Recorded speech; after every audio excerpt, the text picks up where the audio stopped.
Oh, that music. Oh, it brings back memories. Hey guys, it's Kez, and today we're gonna play Shadowgate. I've had a day. It was basically a day where I had to get stuff done, and it was unfun, and it was unproductive, and it was the kind of day where I needed to do things, but I couldn't do things because the things that I needed to do those things were not working. So, yeah.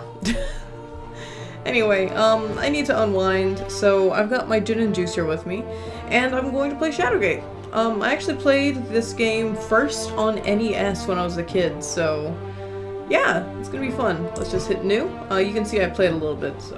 Okay, for players, new first-person adventures. Does not require deep knowledge of the Shadowgate universe. Classic. I am familiar with Shadowgate. I actually beat this in the first year that Drew and I were married, so it's been about 6 years since I last played this. But I'd like to think I have a pretty good idea how this game works. I was actually originally going to do this as my first Let's Play series 6 years ago, but for some reason I just never pulled the trigger on that one. So, yeah, fun trivia. Okay, choose your difficulty. For novice adventurers, no. For seasoned adventurers, ooh, more opportunities to die. Or master. For veteran adventurers, gameplay is the most demanding, provides the shortest time limits, indirect hints, and most opportunities to meet the Grim Reaper. Let's play Journeyman, because I already know of a bunch of the different ways to die because I died a ton in that game. So, yeah, Apprentice is kind of a joke. I played it a little bit. I didn't get very far, only got to the, got past the entrance. But yeah, story time. A hero's journey? A great quest? Certainly it shall be these things. But for you, young Jer Cuthaka, soldier of Windermere, could it not be so much more? In dreams, I have come to you, beseeching, entreating. Ride south, boy. Take naught but a dirk, a torch, courage. Ride south from Rivelin, around the southern arm, through the Waven Fair Wood, past Myrithath, beyond the citadel of Murlak Tor, and the spires of Gimdane, and the darkness of Tarketh's Pass. There you shall find my stone in wait. Under the shade of the mountain range, none have entered, either on foot, on mount, on wing. Gatekeeper, the oldest of spires, it harbors that which has been spoken of in whispers and ascribed to legend. Shadowgate, the living castle.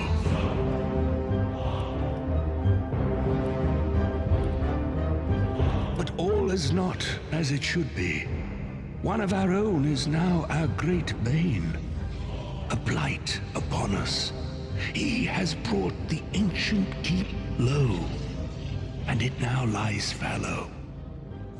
It is there that you will find me, Blackmere of the Circle of 12. It is there that you will find this great quest. It is there that you will find yourself.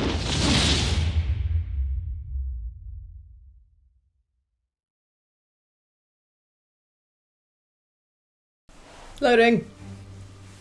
Okay, that you'll find yourself. With Blackmere's words echoing about your head, you stumble a bit until the world... Until the world ceases its... lurching. You stand before the Gatekeeper Mountain. An ornate door framed by a series of skulls is fashioned into the rock wall. Okay, good. I can't expand this. I accidentally clicked off for a second there, so... Okay, anyway.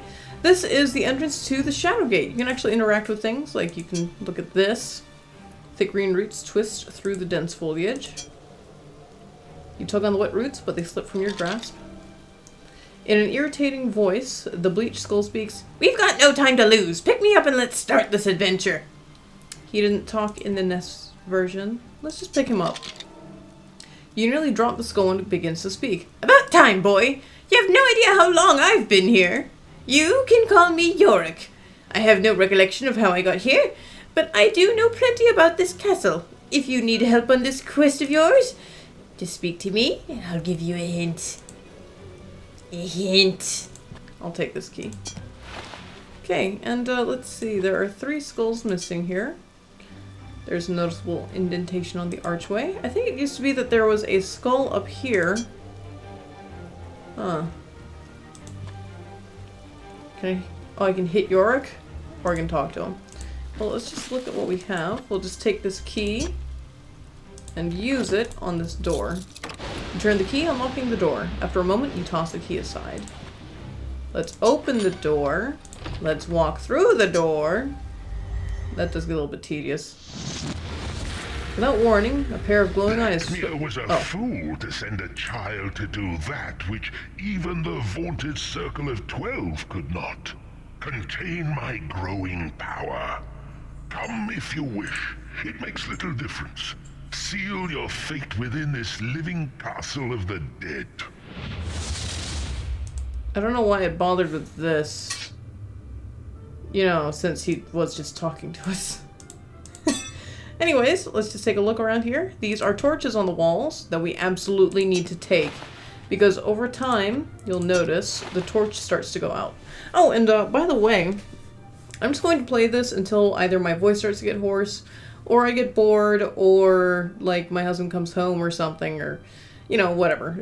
At a point that feels good to stop. What is this?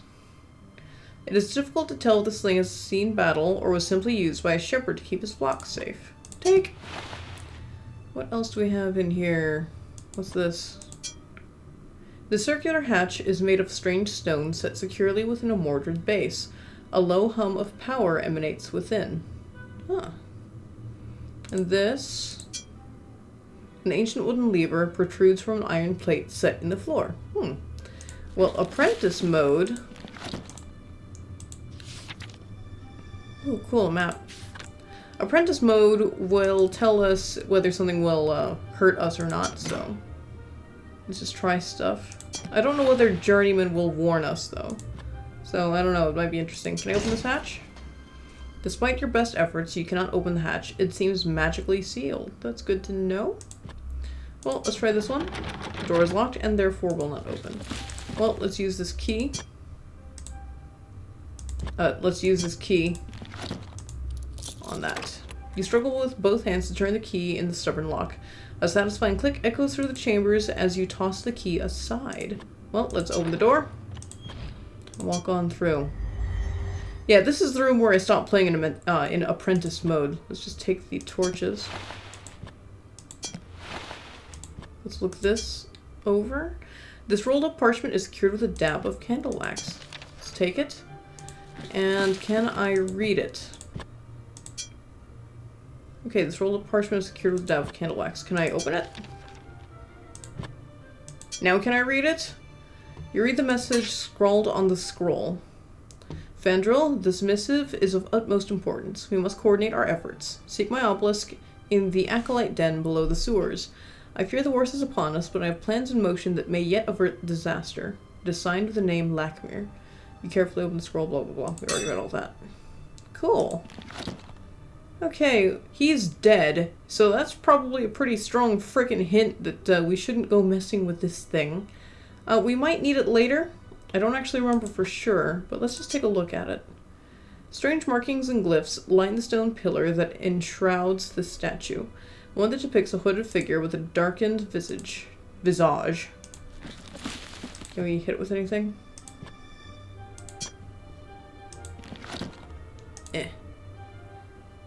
What you expected hasn't happened. The Dirk did not do anything to the book. Well, just for funsies, I'm going to save. We already know...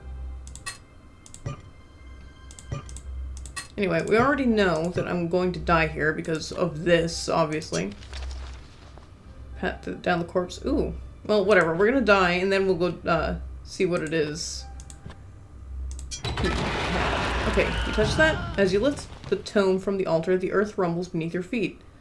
In an instant, the rock floor gives way, sending you tumbling down a long vertical shaft. While the abrupt impact of the landing doesn't kill you, 10 tons of stone from the broken floor finish the job. Do we get the classic death screen? I don't remember. I don't think we do. 'Tis a sad thing that your adventures have ended here. So we kind of get it. Hey, Grim. I'm gonna call you Grim.